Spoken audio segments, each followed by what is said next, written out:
शौहर के साथ जिंदा जला देना, जिल्लत आमेज रसूमात पर एक नज़र। मुख्तलिफ ममालिक में बेवाओं के साथ कैसा सलूक किया जाता है। दुनिया भर में तकरीबन 25 करोड़ 80 लाख बेवा ख़वातीन मौजूद हैं। शौहर की तदफीन और सोग की रिवायती रसूमात में बेवाओं को जिल्लत आमेज तरीके से शामिल करने का रुझान दुनिया के कुछ ममालिक में आज भी पाया जाता है। कहीं बेवा को उसके शौहर की लाश के साथ जिंदा जला दिया जाता है, कहीं उन्हें वो पानी पीने पर मजबूर किया जाता है जिससे उनके खावन की लाश को धोया गया होता है, और कहीं ख़वातीन के सर के बाल साफ कर दिए जाते हैं। यही नहीं बल्कि कहीं कहीं तो उनके मेल मिलाप को भी निहायत महदूद कर दिया जाता है। उनकी खुराक कम और मखसूस कर दी जाती है और उन्हें नहूसत की अलामत समझा जाता है, जबकि कुछ ममालिक में उन्हें जादूगरी के साथ भी मुंसलिक किया जाता है।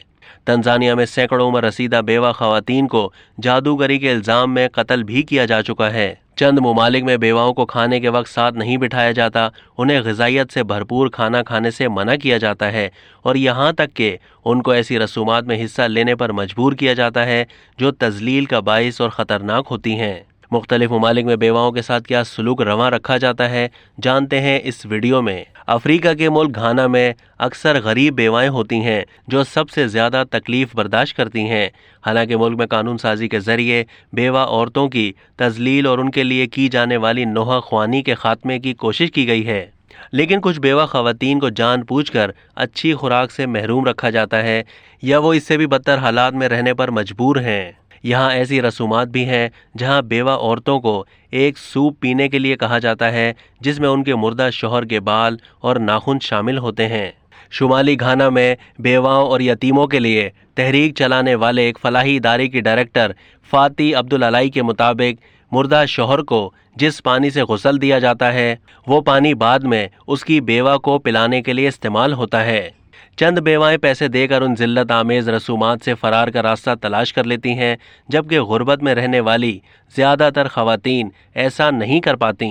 घाना के बाद बांग्लादेश की बात करें तो तारीख दान और नावल निगार चित्रीता के मुताबिक चंद अशरों पहले तक मगरबी बंगाल में हिंदू बिरादरियों में आला ज़ात की बेवाओं से अपने शौहरों की मौत पर नोहा ख्वानी और पछताने की तवक्को की जाती थी। चित्रीता के मुताबिक बांग्लादेश में बेवाओं को मछली, गोश्त, अंडे, प्याज और लहसुन खाने से मना किया जाता था। यही वो चीज़ें थीं जिन पर उनकी परवरिश की जाती थी और फिर अचानक ये उनसे मुकम्मल तौर पर छीन ली जाती थीं। इसका बुनियादी मकसद उनको ग़िज़ाइयत से महरूम करना होता है। गोया बेवा की गलती है, उसने गुनाह किया है, उसे तौबा करनी चाहिए। इससे खाना छीन कर ये हासिल किया जाता था। पड़ोसी मुल्क भारत की बात की जाए तो उसमें शौहर के मरने के बाद उसकी बेवा को पाक करने के लिए सत्ती किया जाता है, यानी शौहर के साथ उनको भी जिंदा जला दिया जाता है। शौहर के मरने के बाद सत्ती की रस्म तक बेवाएं कुछ खा पी नहीं सकती। शौहर को आग लगाने के बाद उसमें उसकी बेवा को भी डाल दिया जाता है। जो खातून चिता में से निकल कर भाग जाए वो नापाक हो जाती है और उससे बाइकाट कर लिया जाता है, जबकि जो जिंदा जल कर मर जाए वो पाक हो जाती है। अगर औरत सत्ती नहीं होती तो बेवा होने की सूरत में दूसरी शादी नहीं कर सकती। उसे हमेशा सादा लिबास में रहना होता है और उसे मनहूस समझा जाता है। इसके अलावा शादी ब्याह और किसी खुशी के मौके पर उसे शामिल नहीं किया जाता। अगर बाप के मरने पर माँ सत्ती हो जाए तो छोटी उम्र में लड़की की शादी कर दी जाती है। कभी कभी ये अफसोसनाक वाक़या भी होता है कि छोटी उम्र में शादी हुई और अगर लड़का मर गया तो लड़की बेवा हो जाती है और ताउम्र उसकी दूसरी शादी नहीं हो सकती। मुख्तलिफ माशरों में रहने वाली बेवा ख़वातीन की हालत ज़ार पर तवज्जो की नाकामी एक उमूमी तर्ज़ अमल है जिसकी जानिब आम और ख़ास की तवज्जो मबजूल कराने के लिए अक़वाम मुत्तहिदा की जनरल असम्बली ने 23 जून को बेवा ख़वातीन का आलमी दिन करार दिया। 2011 में पहली बार यह दिन दुनिया भर में मनाया गया। इस दिन को मनाने का मकसद बेवा ख़वातीन को माशरे में नुमाया करना और उन्हें बेहतर तौर पर ज़िंदा रहने के मुतवाज़ी मौक़े मुहैया करने हैं।